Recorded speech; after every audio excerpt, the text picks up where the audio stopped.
Hello guys! Tag-init na kaya excited po talaga kaming gumawa ng mga activities sa labas. At ito guys, nandito kami sa ilog. Samahan niyo po kami, nasa American River po kami. At ito po ay nasa hilagang bahagi ng California. At hindi naman po mahirap magbalanse guys. Nakatayo pa nga kami. At ah, dahan-dahan lang po kasi pag mahulog sobrang lamig po talaga, manginginig ka sa lamig at wala kaming towel na dala. May flag po dyan sa bridge kasi po July po ngayon at nagsiselebrate po ang US ng Independence Day. At yung asawa ko naman guys, gusto niyang tumalon ulit kasi last time na tumalon siya is high school pa siya kasama yung mga kaibigan niya. Kaya sobrang saya niya talaga. At habang nagpa-paddleboard kami, may nakita akong gansa guys, lumapit siya sa akin at sinundan niya ako dahil nakita niya akong kumakain ng wild berries or blackberries. Tinatawag nila itong blackberries kasi wild kasi tumutubo lang sila sa ilog. At ayun guys, yung mga gansa at pato kasi hindi nila ito maabot kasi may mga tinik at mataas.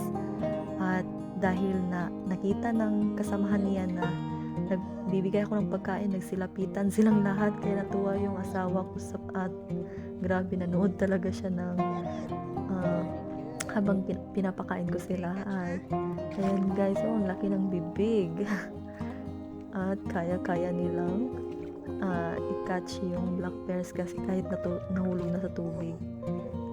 Yan guys, yung itim guys, yan yung matatamis na gustong gusto nila yung black kaysa yung pula kasi yung pula, yung or pink color, medyo maasim pa siya guys, kaya mas prefer nila yung itim.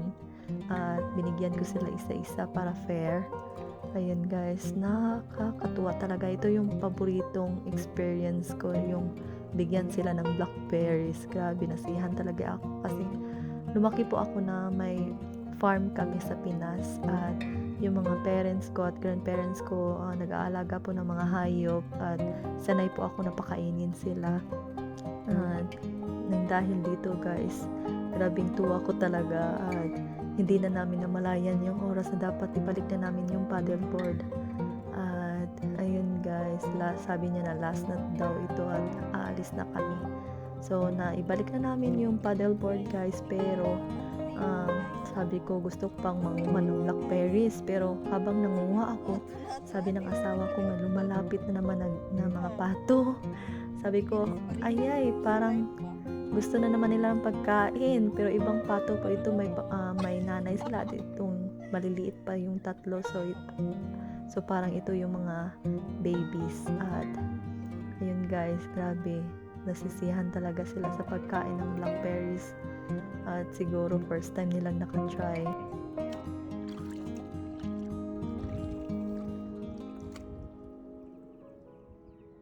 Okay, pakain natin guys. Mananap. Hey, you want some food?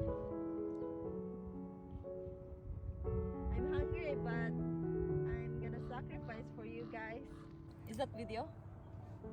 Papaak na guys. Pa. Oh!